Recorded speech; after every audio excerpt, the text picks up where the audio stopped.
그러니까 반드시 범인을 찾아내려고 노력을 많이 하셔야 되고 그 범인을 잘 찾을 수 있는 형사를 찾아가는 것이 아주 중요하다. 꼭 말씀드리고 싶네요. 그 형사이신가요? 그럼요.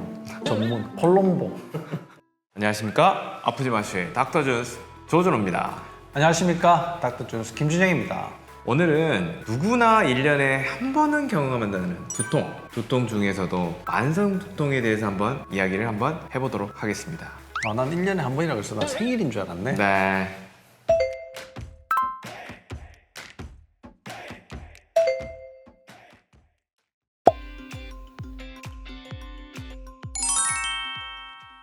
뭐 시도 때도 없이 아프다 해가지고 뭐 만성 두통이다라기보다도 아무래도 뭐 기간이 좀 오래되고 이런 것들이 만성이라는 말 그 자체가 네. 그렇지 않은가 이렇게 생각해서 저는 X를 했는데 시도 때도 없이 이런 거는 보니까 또 길게도 되겠죠? 그런 것 같아요. 그래서 보통 만성 두통의 정의를 보면 한 달에 15일 이상 그리고 1년에 180일 이상 그러니까 6개월 정도 되겠죠. 그러니까 1년에 반 이상을 두통을 이제 경험을 한다 그러면 일단 만성 두통이라고 하는데 통증이라는 것 자체가 그러지 않습니까? 처음에 앓던 그 통증 자체가 객관적으로 계속 그런 게 아니라 시간이 갈수록 예민해지면서 이렇게만 해도 짜증이 나는 것처럼 맞아요. 통증에 굉장히 예민해지거든요. 그래서 실제로는 두통이 아닌데도 두통으로 다가올 수 있다는 사실은 조금 알고는 계셔야 될 것 같습니다.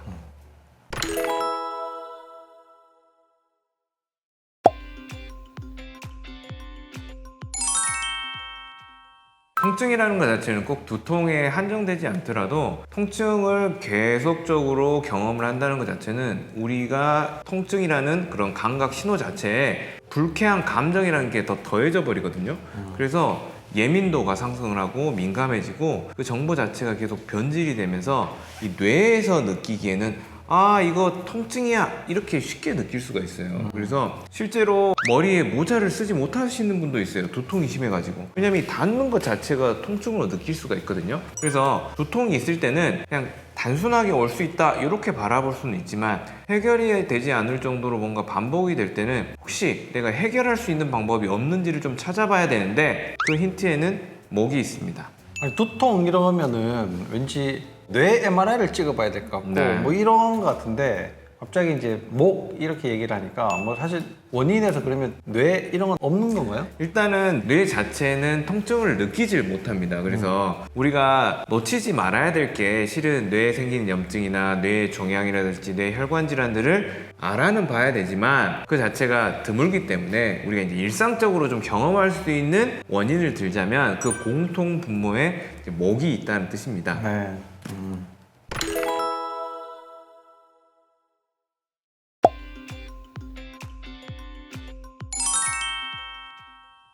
두통이라고 하는 게 물론 이제 머리에서 생기니까 머리에서 뭔가 문제를 찾아야 된다 이렇게 고정관념처럼 생각을 할 수가 있는데요. 요즘 이제 경추성 두통 네네. 이런 게 이제 이야기들이 이제 많이 되고 있는데요. 경추라고 하는 게 이제 목이죠. 목에서 문제가 생겨서 머리로 이어져서 통증을 만들어낸다 이런 겁니다. 근데 이 경추성 두통뿐만 아니라 사실 턱관절 네. 이런 것도 이제 통증을 만들어낼 수가 있고요.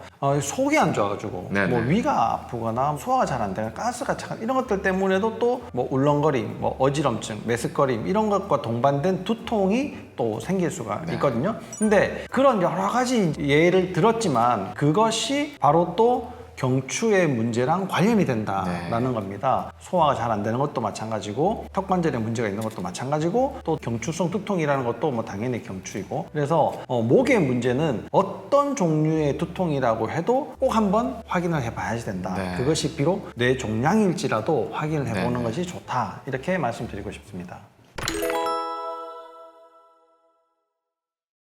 두통을 일으키는 여러 가지 원인의 공통 분모로 목을 드는 거는 목 자체가 일자목이나 거북목이 되면 일단 순환 자체에 문제가 생기고요.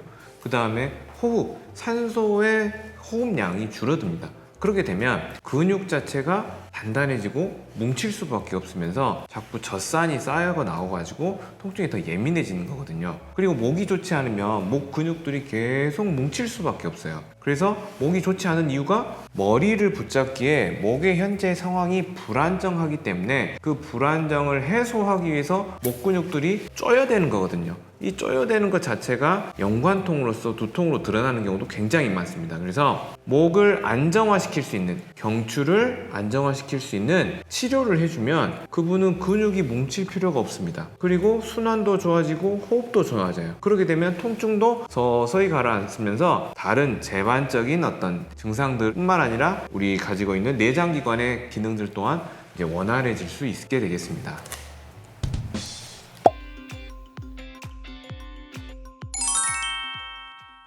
사실 그렇게 따지면 타이레놀뿐만 아니라 개보린도 있고 뭐 여러 가지 약들이 많이 있어서 X이기도 하지만 실제 이 약을 먹는다고 하는 것은 근본적인 원인을 없애는 것이 아니고 단순한 증상만 그냥 가려버리는 거예요. 누가 길에 똥을 쌌어.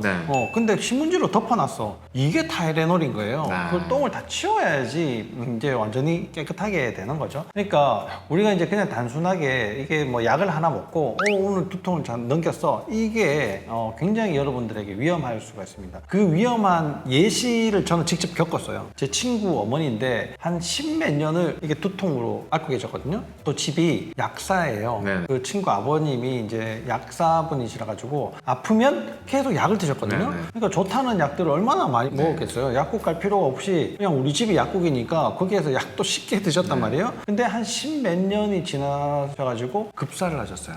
왜 그렇게 되셨냐? 뇌출혈 때문에.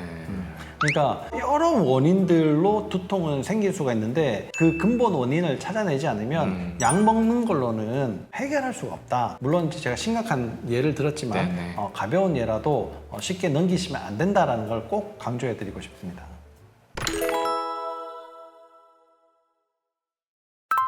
당연히 검사를 해보는 게 좋겠죠. 근데 신경 쓸 게 너무 많아. 뭐 그러면 뭐 두통 먹을 수는 있겠죠, 그죠? 근데 별거 아닌데도 계속 두통이 생긴다. 문제들이 계속 반복이 된다. 약을 먹었는데 오래 가지 않는다. 이럴 때는 꼭 확인을 해보시는 것이 좋겠죠.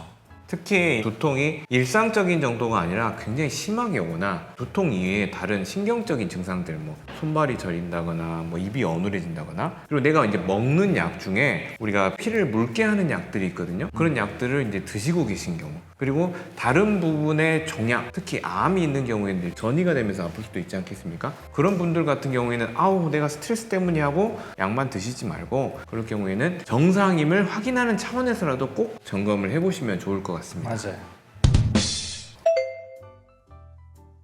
목을 치료한다, 이 의미는 목에 안정성을 준다는 사실이거든요. 그러면 저는 먼저 치료 전에 더 중요한 거는 그런 불안정성을 만드는 습관을 없애지 않으면 어떤 치료를 갖다 대도 효과가 떨어집니다. 그래서 1번, 검사를 해서 병식이라는 게 생겨요. 내 목 자세가 이렇게 안 좋기 때문에 내가 두통이 생기는구나, 내가 문제가 왔구나, 요거를 느껴야지 그때부터 이제 자세가 바뀌는 겁니다. 그리고 나서 우리가 치료까지 해주면 좋은데, 치료의 목적은 목, 경추의 안정성을 줄 수 있는 방법을 줘야 되거든요. 목이, 경추가 불안정해져 있으면 경추 신경이 불안정해져 있습니다. 그래서 신경의 불안정성을 줄여줄 수 있는 치료를 우리 NTR 치료라고 하는데, 그 NTR 치료는 우리 목을 잡아주고 있는 인대들을 튼튼히 해줌으로써 목의 안정성을 확보해 줄 수 있는 아주 매우 좋은 치료가 될 수 있습니다. NTR 치료라는 것이 결국은 관련되어 있는 신경의 긴장도를 낮춰주는 거거든요. 긴장도라고 하는 것은 뭐 어렵게 생각할 필요가 없고, 신경이 당겨지거나 눌려지거나 이런 것들이 다 이제 긴장도를 형성을 하게 되는 거고, 그렇게 되어 있을 경우에는 이게 이제 전기 신호가 잘 가야지 되는데 잘 못 가게 되는 거죠. 전선이 막 꼬여 있다거나 어디가 벗겨져 있다거나 뭐 잘라져 있다거나 이런 거랑 이제 비슷하다, 이렇게 생각을 하시면 됩니다. TV를 탁 키면 화면이 잘 나와야 되는데 지직거리고 방송이 계속 끊어졌다 붙었다 이렇게 이제 되는 것처럼 우리 몸의 신호가 그렇게 계속 가기 때문에 근육이 이상하게 작동을 하게 되는 거예요. 그것이 두통으로 이어지거나 아니면 전신의 다른 문제로 이제 이어지게 되는 것을 자율신경 이상이다, 이렇게 이야기를 하는 거죠. 그래서 자율신경 이상은 반드시 신경의 안정도를 확보하는 거고, 그 신경의 안정도를 확보하는 것이 지금 이야기하고 있는 만성 두통에도 똑같이 적용이 된다, 이렇게 이해하시면 됩니다. 네, 오늘 우리 두통에 대해서 좀 알아봤지만 또 결국 이제 목의 중요성, 또 자율신경계의 중요성에 대해서 우리가 한번 더 짚어보는 시간이 되었습니다. 자, 오늘 정보가 여러분에게 유익하게 전달이 되어 있기를 바라면서 꼭 잊지 마시고 좋아요, 구독 꾹 눌러주세요.